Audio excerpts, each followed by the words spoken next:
The broadcast is now starting. All attendees are in listen-only mode.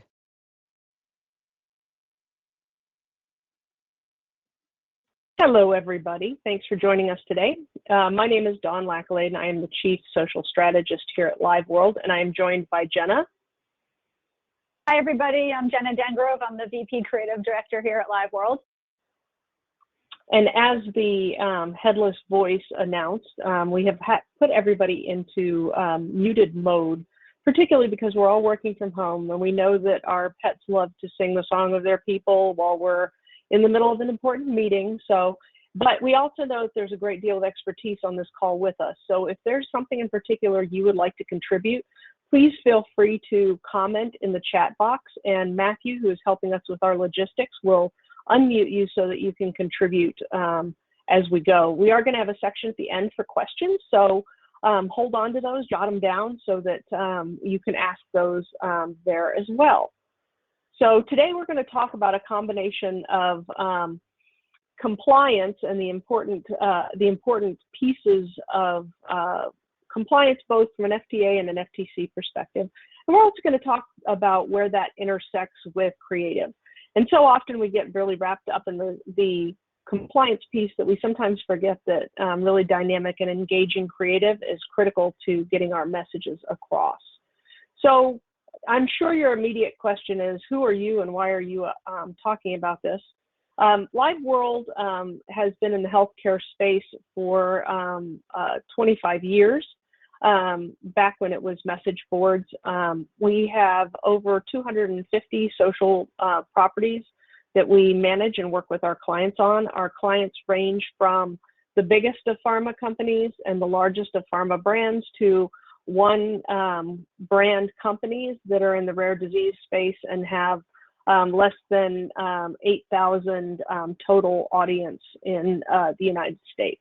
So we have a broad array of experience, and we do 70,000 hours a year of moderation and management of those communities. And where this is valuable to you is we see a broad array of how people are interpreting these expectations from the FDA and what their final content looks like. And we are going to share that with you today so that you can decide what is right for your organization and hopefully fast forward your collaboration with your reviewers to bring your programs to life. So a couple of quick disclaimers. If we happen to touch on one of your properties, there is no offense intended if we make recommendations on how you could improve it. I actually gave an in-person talk at a large event that had about 350 people, and I talked about how McDonald's was doing a terrible job in social media, and the gal who owns social at McDonald's happened to be in the audience. So my caveat is, please don't take offense. We're trying for the greater learning good here. We've created some examples here. We've used some examples that are from clients, and we have some examples that we've just randomly selected from other pharma pages. And remember that these are all benchmarks, industry standards, and recommendations. They don't replace your MRL team's expert guidance.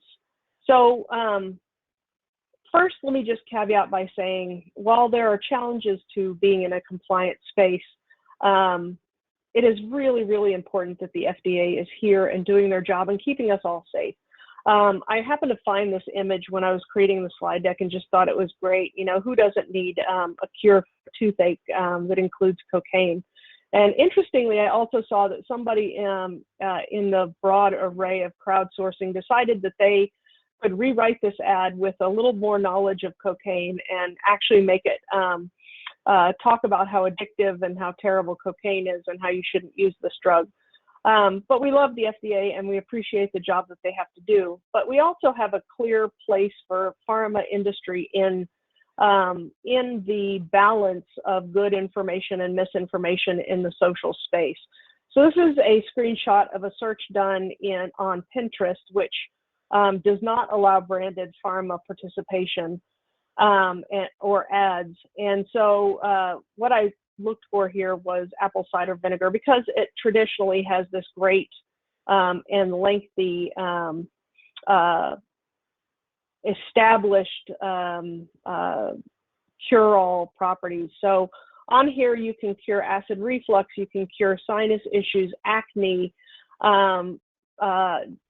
detox with it. You can cure parasites. You can cure stock itch. There's a million different things just in this one search that are not credible medical information, but as pharma and with our review and context and citations, we do provide strong medical guidance for our communities. So our participation is really important to the balance of good, credible medical information. So what is the FDA looking for from us? So this quote from the director of the OPDP really lays it out. We're not looking for anything different from our partners using social media for pharma than we are looking for from any other program. It's just a different context that we create this content within. So let's talk about a couple of the key frameworks that we use for FDA, and we'll spend a bit of time talking about FDA, and we'll talk about FTC toward the end as well. So the first key concept that we'll talk about is fair balance. And fair balance is the concept that while we are providing information about our drugs, our medications to the consumer audience, it's really important that we also share information about risks, and that this has to be accurate and equal, this representation. There are three key components of that. First, it must be equal coverage, which means it has to have a similar size and placement. You can't have the good stuff be giant and the bad stuff be very small. It has to have equal visual weight, and it can't be disconnected. We'll talk about ISI on the image or in the image, and how it has to be shared with the piece of content and things like that as we go through. So before we get into some actual examples, which is on the next slide, let's talk about ISI, important safety information, and when you need it when you're creating a social ad. So there's kind of there's two use cases here and a couple of caveats. Pardon me. So first, if you have a brand name and either an indication or a claim, you have to have ISI in your ad. So let's talk about that for a second. If your page is called your product name, then you already have the brand name. So any indication or claim that you add in any piece of content triggers that full safety. What doesn't trigger full safety is just your brand name or logo, branding colors or elements, or a transactional message. And we'll show a couple of examples of the transactional message. So things like a savings card, for example, those that don't include a claim or an indication. Those things can be published without having full ISI on it. So let's take a look at our first example, and this is kind of a common way. We're going to talk about Facebook, and we'll get into Instagram and Twitter as we move through these. So, two key concepts that we will also track through all of these. The important safety information has to be inside of the piece of content itself, but the full version of that can only be one click away. And second key concept is safety has to travel with the piece of content. So what I mean by that is if you share that piece of content, that safety information has to go with the share. And we'll look at a couple of examples and challenges in that space in the coming slides. So first example, and this is a fairly traditional pharma ad. This one happens to be from Pfizer for Lyrica. Includes several kind of key components. There's a very small amount of copy at the top. There's this static or video content in the center. In this case, it's a video that I've taken a screenshot of. Then there's the scrolling ISI that moves while the video is playing.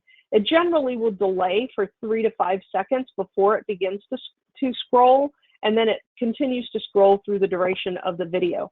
Now, it's important to note that if your ISI scroll is longer than the actual video content, your video content needs to repeat so that your ISI content can show in its entirety.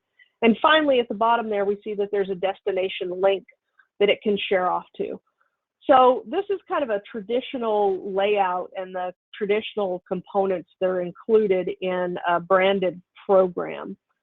Now, there's a couple of things that you can customize or do differently about this. The first one I want to call out is up in that very small text.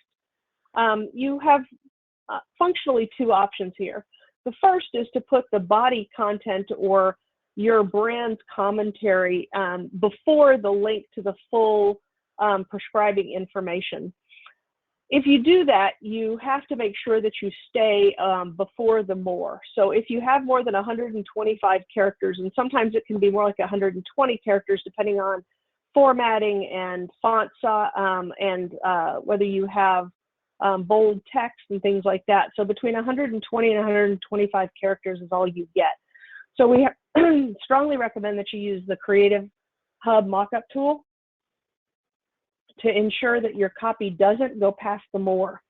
If everybody will remember, last fall, Facebook made a change where we went from 7 lines of content being visible to 3 or 4 lines of content being visible before the more on mobile devices. So it's very important that you check that your content isn't going to scroll past if you decide to put the body content first. The other option is you can put the body content after the ISI content, and that lets you ensure that your prescribing information, your full prescribing information link is going to show up even if the more is in place. However, it does decrease the engagement with the actual body content a fair amount when your audience first sees kind of that cold compliance message. So there's a decision point here you have to make as to whether the body copy is important and critical to your message or not, and which order you put these in. Looking back at our kind of first example here, I also wanted to point out that when we talked about fair balance, we talked about needing to have similar visual weight. So if you see the body, pardon me, quick drink. The body copy at the top is roughly the same size as the safety information that is included both in the scrolling ISI and in this indication message at the top of our example. So you can see that there are several slightly differences in the font size here, but as a whole, it's representatively similar. And if anything, the actual scrolling ISI appears to be a little bit different, a little bit larger font. What you also see is that if we were to overlay with color just for demonstration purposes, the amount of blue, which is our claim and our brand message, is very similar to, in proportion to the amount of actual ISI and safety information. So we're keeping that balance that we mentioned at the beginning. Now I want to give you a couple of additional examples of how this balance is held by different companies that have slightly different approaches to how to do this. So first, we're going to look at Eliquis here. And in this one, they actually put the prescribing information and boxed warning in the copy at the top. And then they put the, in the video, they actually have copy that turns, the where to turn is a large copy block that rotates through as the video plays. And then at the end, they also have safety messaging that's a part of this video at the end of the video. So they've taken a slightly different approach, but again, it has equal weight and equal font size and presentation size as the audience is consuming this piece of content.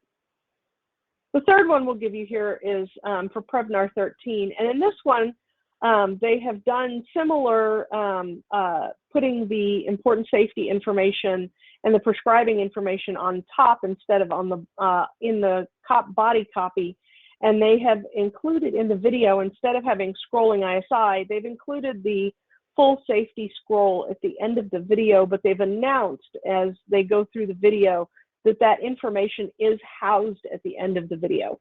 So I know there are some concerns that not having it presented exactly at the same time may not be compliant, but with television commercials and stuff, we've seen approaches like this that have worked, and clearly the Prevnar team has taken that approach. So there are definitely different approaches. There isn't only a one-size-fits-all to meeting those compliance regulations because they are relatively vague in the way that the FDA has given them. Now, we do have a couple of other challenges besides space and formatting, and that one great example of that is Instagram. So with Instagram, our big challenge is we only have one link. So when you swipe on the Learn More, it presents you a page. In this case, I just selected Norwegian Cruise Line's Alaskan Cruises because it happened to show up in my feed when I was creating this deck. The problem there is if you only have one link, how can you possibly share any content or direct anybody to a website for more information from your social posts and still be compliant? So I have a couple of examples of how different brands and companies have approached this with success for Instagram content. So in this first one, it's not a stories ad, it's a regular post. It's actually a carousel ad. And in this case, what they've done is they've put the marketing message first, and they have instructed everybody to swipe left in order to see the safety information. So if you swipe left, you see the first part of the safety information, and then it's continued on as you can swipe again to show the complete safety information. And then finally, if you happen to click on the more below, it actually gives you the safety information below as well. So they've included safety in several places here and several different approaches in order to make sure that they're compliant and have given it an appropriate amount of visual space. The second example is a little bit more traditional to the first example we gave you from Pfizer. This one is from Abbvie, and it, for Synthroid, leverages an approach where when somebody clicks on the Learn More, they're actually diverted to a what they call a light box, which is functionally a pop-up window on top of the website. So as the user is directed there, when they hit X to close that window, they're then directed to the website. So it functionally gives you that second click, that second redirect by having this pop-up box. So those are some of the approaches to working around the limitation of having only a single link out of a particular page or platform. We also have talked a little bit about the different platforms, and we're going to get into Twitter on the next slide and talk about that. But one of the challenges that we constantly find when we're trying to stay compliant is the game of whack-a-mole that we play with the various platforms when they decide to change functionality on us. So in the fall of last year, the platform came out with several changes. I mentioned the reduction of content before the more. The other thing they changed is several of the fields that we had traditionally been using to perhaps give disclaimers or give some safety links now became variable content. In particular, that description that's noted with the orange arrow there is now variable content. What that means is depending on the person who is viewing the ads operating system, whether they're using a PC or a Mac on a desktop, or whether they're using Android or iOS on their mobile, they may or may not see that piece of content. So this is a great example when we can make a recommendation that we just not use that field on any piece of content. Therefore, what everybody sees is going to be consistent and the same, and we wouldn't want to ever include any sort of compliance statement in a piece of content like that we know is variable. So let's talk Twitter for a little bit. Twitter, with character limitations, has no difference in the expectations for what the FDA is wanting for us to include. So we have to get even more creative when we have such a limited character count on Twitter. In this first example, we have a reminder ad. Basically, this ad is just giving the name of the product and not the indication or making any claims. So it isn't necessary for them to include safety information. Instead, they can just include a link to the brand page. The second example is a video example, and it has safety at the end of the video, similar to the one we just looked at. And it indicates that at the beginning of the video and in a footer throughout the video.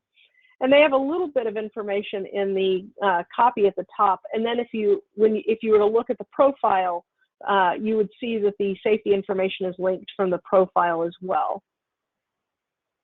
And the third example here actually includes scrolling ISI and begins to look very similar to the other examples that I've given you from Facebook, where it really includes the link to the safety information as well as a very small bit of copy on top of the static or video. In this case, it was an animation, a series of images that animated through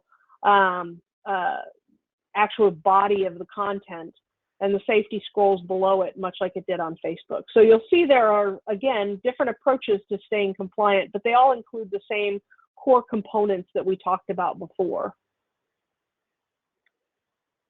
So let's pause for a second and take a look at compliant profiles, and then I promise I'll give you the fun stuff from Jena.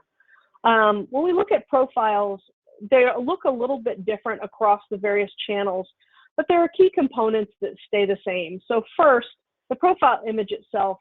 And one of our challenges here is that all of the important safety information must travel with the piece of content. So you'll notice in this instance, and what we recommend for black box warning drugs is that you actually include safety information as part of your profile image, so that as that image is shared, that is included as well. Same thing with the cover image. If you make any sort of claim in the cover image, it needs to include the safety right within the cover image, so that if it's shared, that safety goes with it. You'll see that we have a pinned post here with the scrolling important safety information. And we've also included safety in the About tab. So there's all sorts of places that you see. If you were to visit a branded Facebook page, you would see the safety information presented. It's similar on Twitter. You'll see folks have pinned a post that has scrolling ISI here. This is an example from Allergan from Botox. They have a link to the full prescribing information. Again, we recommend the split logo if you are a boxed warning drug. It represents very similar components to what we see on Facebook. There's a little bit of a difference in how much real estate we have here to communicate it, but it certainly still meets the fair balance criteria for being appropriately informed if somebody were to come to the page. Now, where it gets a little bit more complicated is on Instagram. Instagram profiles are very thin. There's just not very much meat, not very many places you can include safety information. In the example on the left, we see that safety information is included again on the profile image. It's a link out of the profile, and it also is included in pinned posts. Both the use statement as well as the safety, the important safety information are pinned posts that are included there.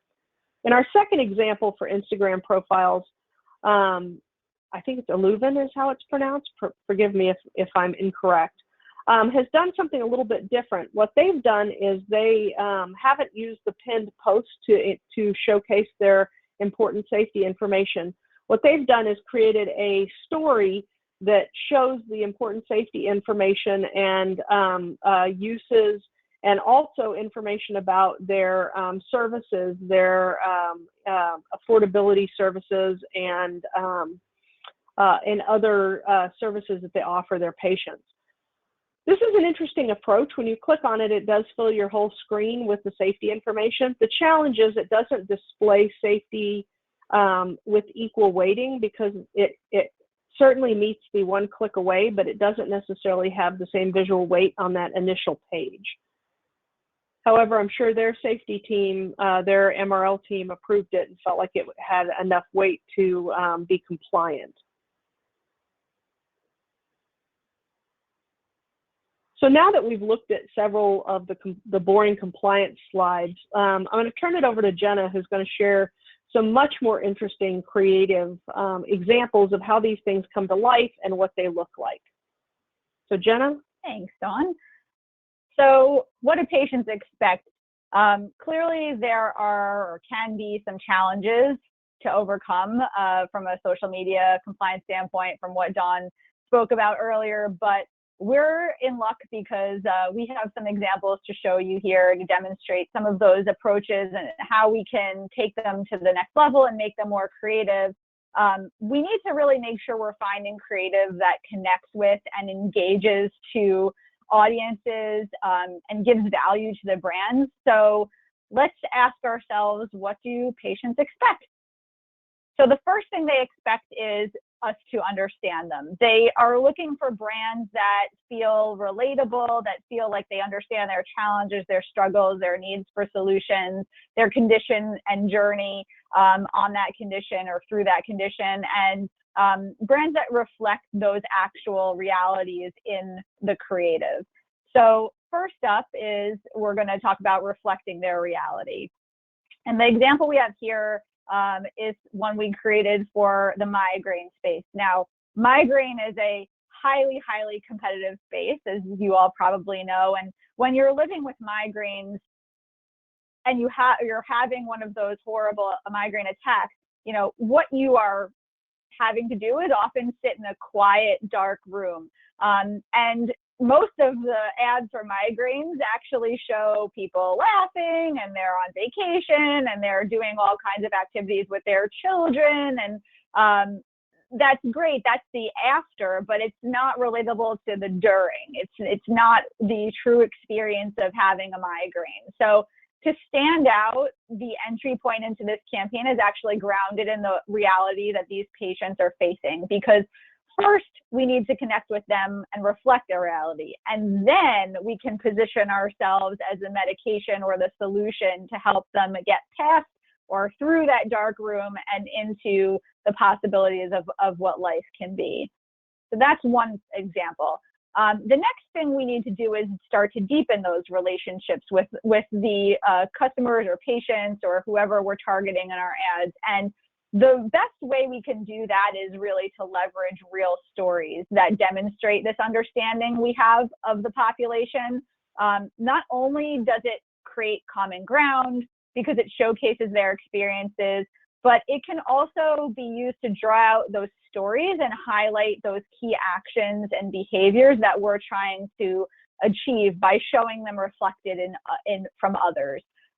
So you can see on this example on the left, you know, this is a quote from a patient. She's saying, you know, you don't want to go to the doctor and leave depressed. You want to hear, we can conquer this. And enforcing or reinforcing that doctor and patient dynamic, but hearing it said through the patient voice is really, really important. The other thing is hearing it from the doctor's perspective. So you can see on that example on the right, coming from the HCP side, you know, him saying, we want to do better for these women. And not just hearing a bunch of doctors speak, but hearing the emotional side of where the doctors are coming from, and showing them in a different light. So we've used this as a sort of dual campaign in the way to complement the patient and the HCP side and have them work together for us.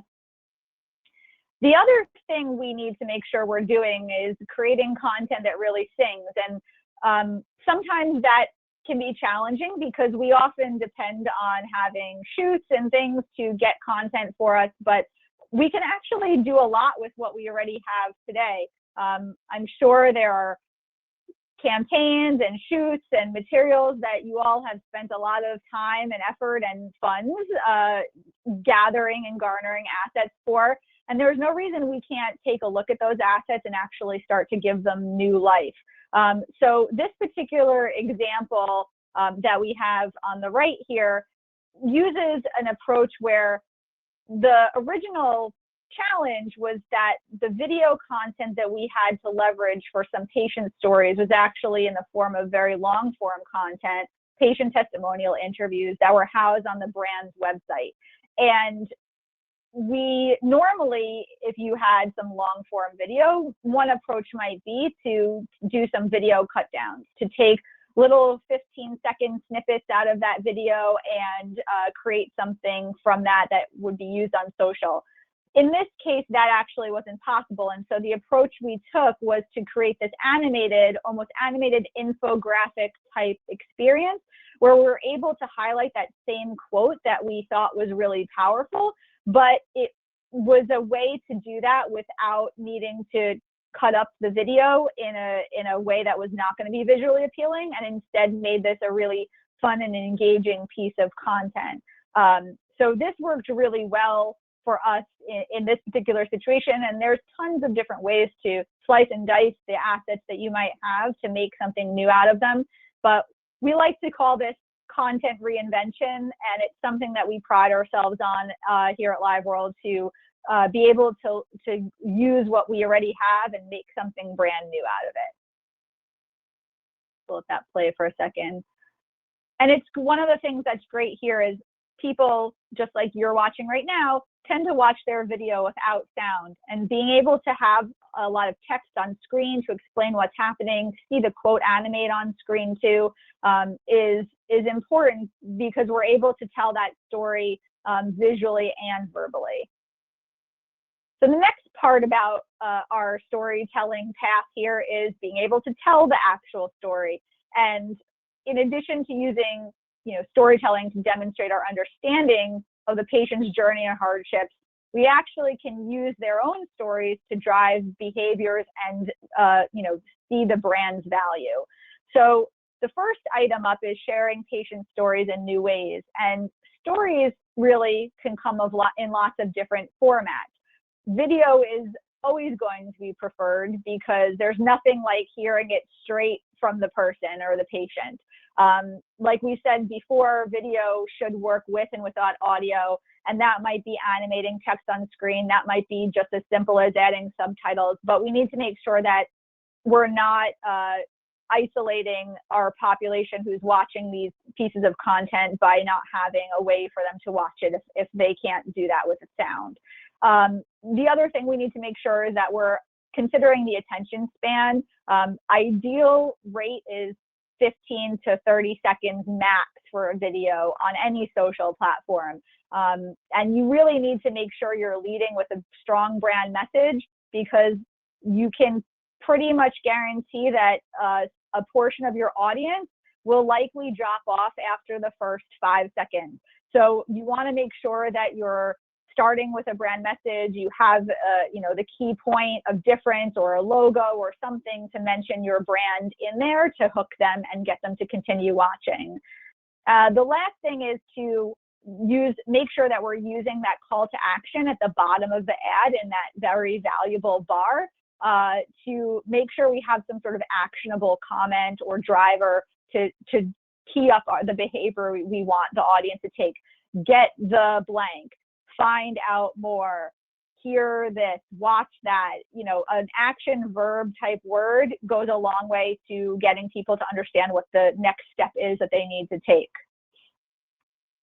And then next up, there's a really strong case for letting visuals tell the story too.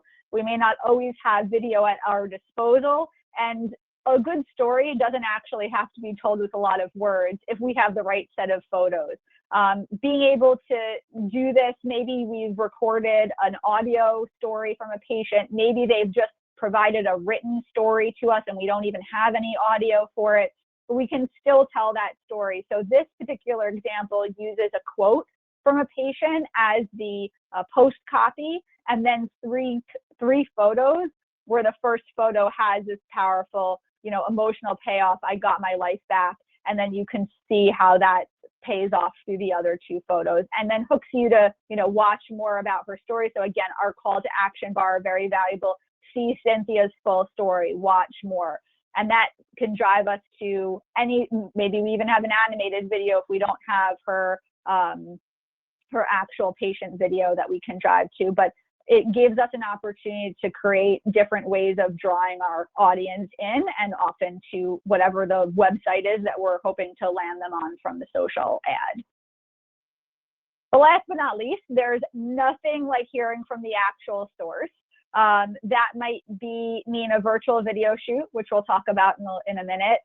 Video cut downs, adding visuals, tell us the story that's meant for social. Like we've added some text to key points in the story on the frames and the storyboard below. But this was a great story because this was a story of a doctor who treated cancer patients and then actually was diagnosed with cancer himself and became a patient. And it was incredibly compelling and emotional and dynamic. And that's the kind of story you really want to be able to tell in video. So this is, something that we've actually come up with a couple of solutions for right now with COVID, this pandemic world we live in. Doing shoots the traditional old school way is not possible, especially in healthcare. For most of our patient populations living with a condition, that would be putting them at a serious risk. I mean, these already are high risk patients. They often have comorbidities.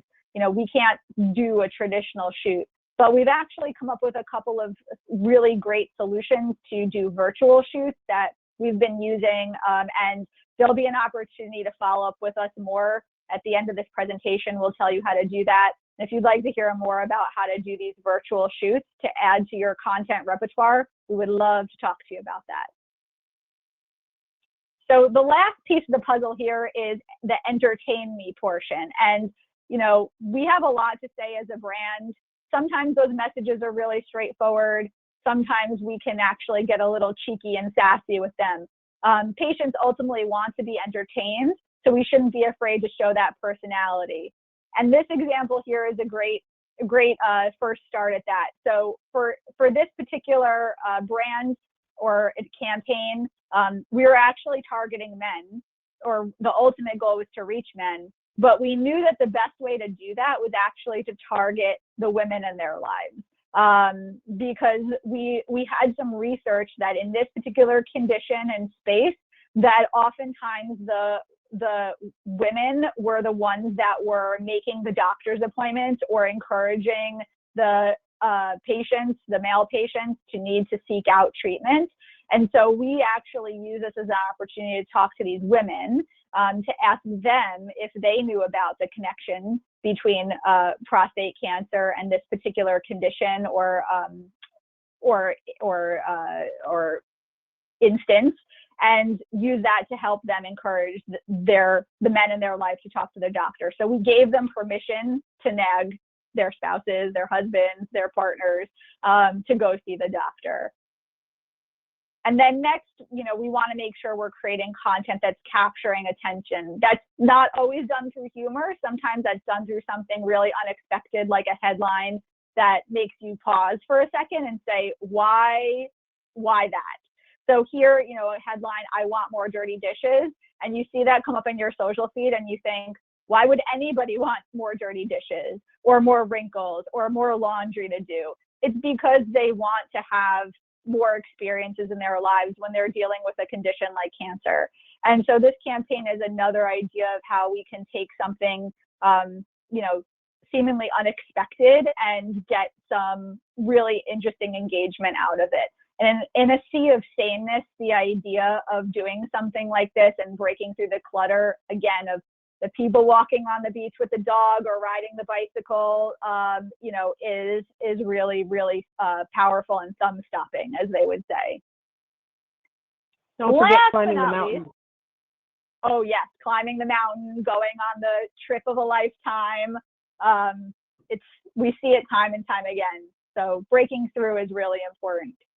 And last but not least, one of the most impactful types of social content we have seen is this appeal that we can have to people's sort of innate desire to not only learn and share, but just be challenged. And so we've seen this time and time again as some of our top performing social content, especially as a driver from social to website. This curiosity creates a compelling reason to not only watch the video, let's say, that's playing to give this quiz question, but also drive people to want to hit the learn more button, take that action again at the base of the ad, and take the full quiz on a website. And so we can actually get a ton of life out of this. We've been making a few quizzes and been able to leverage the content from the quizzes, parse it out on social ads as a way to drive back to the quizzes and create this continuous loop. The quizzes at the end also have the option to share your score and challenge others. So it creates, again, draws more people into the path, and that has been tremendously successful. And one of the things, again, if you'd like a follow-up conversation that we've developed here, is a widget and a way to implement these quizzes and not only do them once, but make them a turnkey experience that we can parse out as much as quarterly to change up that content in the same way we change up social content, and really be able to continue to deliver compelling messages to our audiences. So with that, I'll pass it back to Dawn to talk a little bit about the moderation side of things. So clearly, Jena shows that we can make content that is beyond the beach, or beyond the bicycle, or beyond the outdoor scene. And while we know that's really not about the beach, it's about the life you want to get back to, the life you want to enjoy and lead while you're managing your condition. We start to see ads look very similar, and to stand out, we have to do things that are radically different. So thanks, Jena, for those ideas. I want to just share probably the single most important thing you can do for compliance across the board is to create a really strong partnership with your, pardon me, with your review teams, and talk with them about the programs you're trying to accomplish, how you're trying to accomplish those. Give them some of these benchmarks, these industry examples, and talk through whether they feel like these examples are compliant or are not compliant, and whether they're useful or not usable by you, and come up with a construct that works both for the brand and the marketing team as well as the compliance team. That partnership is hugely valuable. And we've spent a lot of time creating programs that can supplement and support that, including things like digital acceleration, where you create a playbook for the whole company to enable, pardon me, enable all different groups across the company to have kind of ground rules for how to participate and engage. So I can't say enough about the importance of that partnership and establishing that partnership up front and making those key decisions together. There's a couple other quick considerations that I just wanted to mention as we get to the end of this and get to our question period. First, this concept of endorsement. So I just wanted to talk, so it's important as we think about moderation, and we'll talk about moderation and response on the next couple of slides for a moment, but it's important to understand that every activity we take has consequences. So if you like a piece of content that has an off-label connotation to it, or is praising your product, you've now endorsed that, and that piece of content has the same weight as any advertising content. So it would require fair balance, and it would have to be truthful and on label and all of those things. So you have to be very careful about liking, sharing, commenting, making a positive comment. All of those things are very specific activities that have to be well governed, particularly when on a branded program page. Second concept is prompting. And while we love our UGC, and Jena talked a lot about the importance of having patient stories, it's important to understand how to correctly ask for those stories and how to correctly document and ensure that you have the right releases and things signed and maintained. So, for example, you can't say, have you had a great experience with insert drug name here? Tell us about it. That's considered prompting, and that's prompting only positive endorsements and not balanced endorsements, and that's not allowed. So there are distinct considerations when you're thinking through that as well. And finally, disclosure. So if you have had any influence over the content whether it's user-generated content or influencer content, if you've had any influence over that content at all, and that means you have reviewed the content, you've approved the content, you've given them a subject for the content, any sort of interaction you've had, even suggesting that they might create the content, any of that is influence. Or if you've given them any compensation, and that can be as simple as a t-shirt, then you have to disclose that you have a relationship with that particular person. And that also dovetails really well into monitoring. So you have to monitor the content if you have had any influence, if it's on a property you own, if you've created, drafted, edited, improved, or suggested the content, or if there's any sort of relationship between you and the person publishing it. you have a duty to monitor and respond. This means if the influencer publishes that piece of content on their own social program page, you still have to monitor it. And you have to monitor it for a handful of things: adverse events, special situations, like off-label uses, or a great example is accidental exposure, things like that. And product quality complaints. Is there a problem with your delivery mechanism? Is your auto injector not working? Is your packaging not holding up? All of those sorts of things. So this is one of the services we do regularly for our clients, is monitor and manage both the response components, ensuring that they're compliant, as well as the reportables for our pharma clients, for both branded, unbranded, and corporate program pages. So the last slide I just wanted to share with you is just kind of a summary of the various channels and the pros and cons of each of these channels for use in the social space. And we'll certainly make this available afterward. But we just wanted to make sure that you had the opportunity to see what sorts of program pages and opportunities each of these different channels might provide for you. So take a peek at that, and if you would like to talk about it, we're happy to chat with you. So I know that when we present a lot of material like this, ultimately there are going to be some questions, and we'll try to field as many as we can.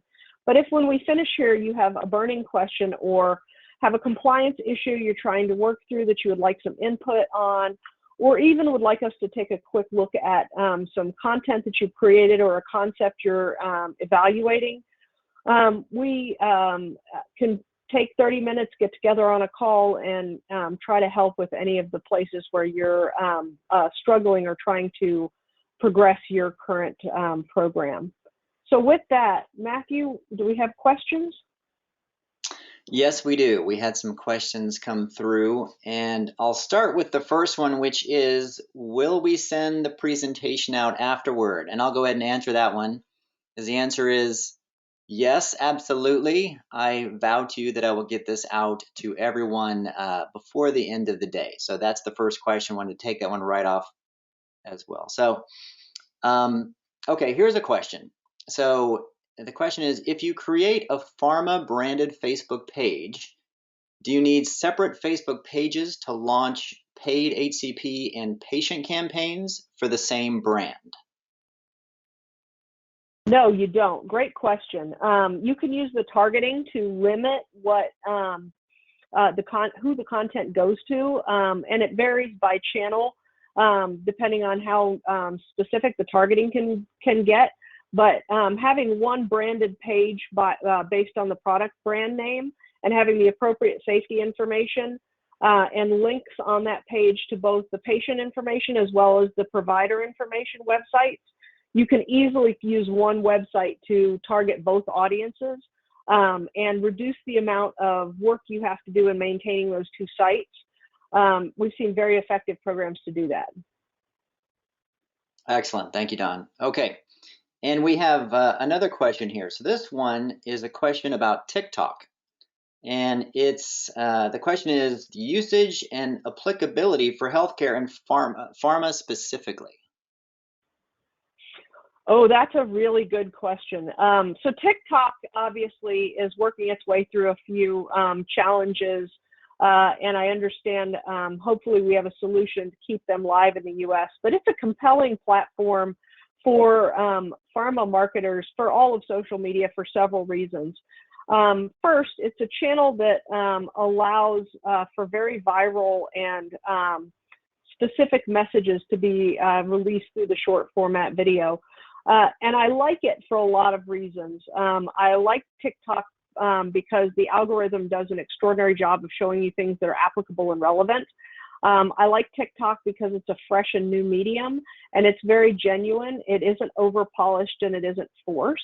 And I think that all translates really well into healthcare. So from a healthcare perspective, TikTok is going to struggle a little bit with the single link problem that we had with Instagram, but we clearly found a way. We clearly found a way around that with Instagram, and we're actually working and talking with the healthcare team at TikTok So that working with them to try to create ways to enable pharma content.